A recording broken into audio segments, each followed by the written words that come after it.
Professor Garnaut, my name is Simon Birmingham. I'm a Liberal Senator for South Australia, and can I firstly thank you for coming and engaging with the community in Adelaide in this manner today. It's much appreciated. My question relates to the relationship between the emissions trading scheme and the government's proposed significant increase in the mandatory renewable energy target that it's proposing to run in tandem.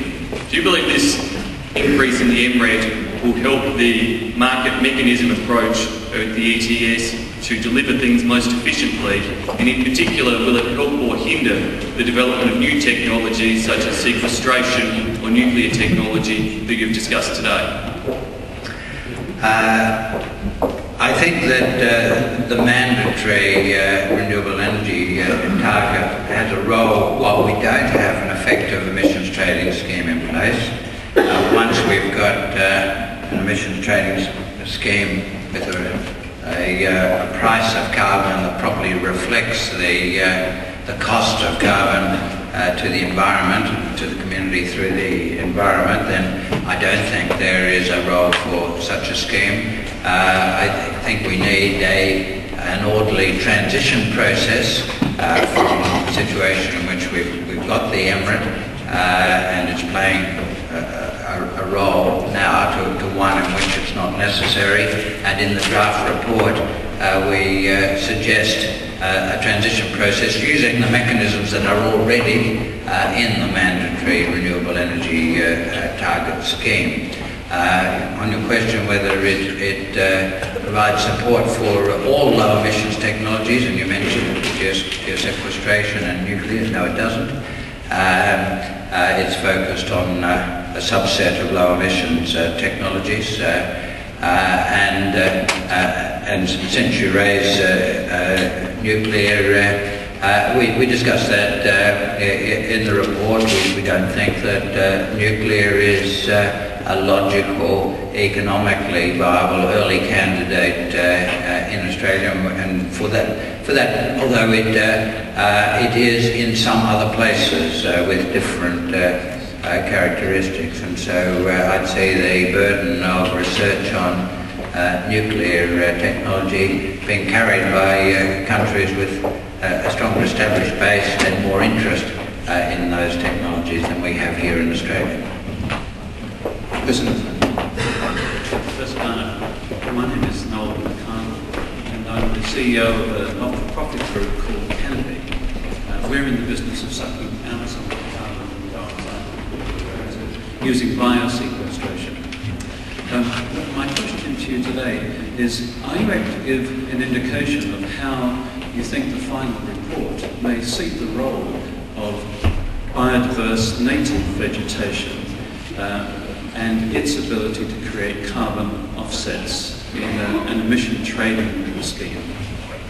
Yes, well, we will have a chapter on biosequestration built around agriculture and forestry, but also going into algae, which I think is potentially very important. After all, algae has a track record. It turned our atmosphere from a heavily carbonic atmosphere into one in which humans can live before we were around, and I think it has got a role to play in the future. In our chapter on agriculture, forestry and biosequestration, we will talk about how in Australia these could be very important components of the total mitigation effort in the growing of trees and living vegetation, and sequestration of carbon in soils, for which we think there's considerable potential in Australia, and through some of the clever new processes, more speculative but exciting, that are the subject of research in South Australia.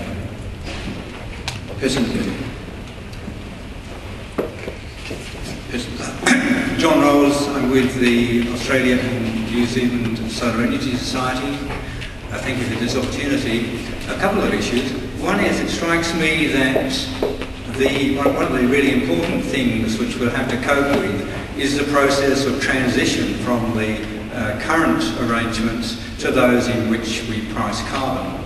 And therefore it's desirable that government give quite a lot of attention to the nature of programs and policies that might be put in place to ease that and make it socially acceptable.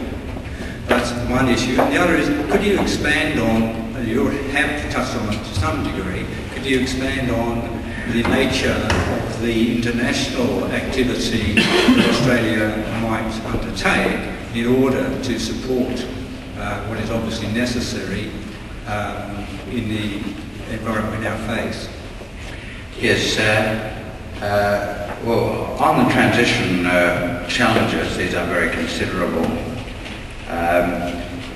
We've discussed at some length in Chapter 15 on the emissions trading scheme, Chapter 14 on the mitigation effort more generally,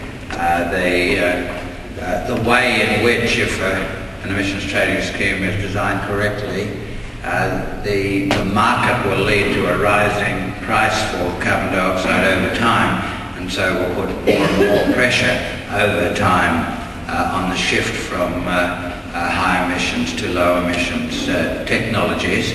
I think that's a very important part of the transition process, which will happen through market processes if we get the design right, and there's quite a lot of discussion in chapters 14 and 15 about what's necessary to get the design right. I think a big effort early in support of research, development and commercialisation of the low emissions technologies is going to be very important for successful transition.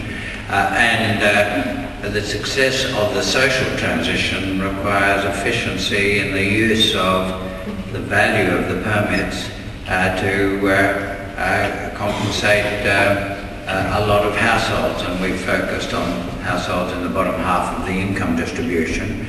We note in Chapter 19 that low-income households, the 20% of the poorest households, spend twice the proportion of their incomes on electricity, gas and fuel as the richest 20% of the income distribution.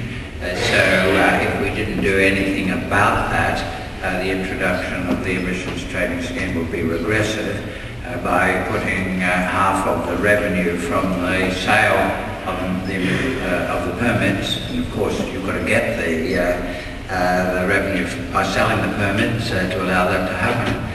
Then by putting that into the households in the bottom half of the income distribution, you can manage those effects, can stop a reduction in the standard of living of low-income households, and that's a very important part of the successful transition. On the international effort, we've got 3 chapters in the draft report on what we should do as part of the international effort.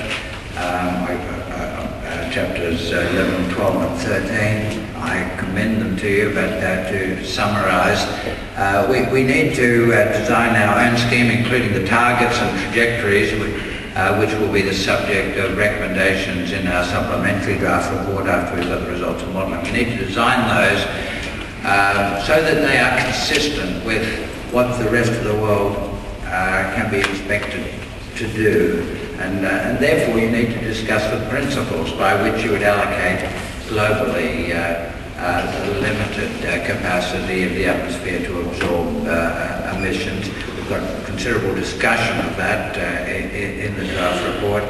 We've got to act consistently with that so that there's a chance of what each country does adding up to a solution to the problem.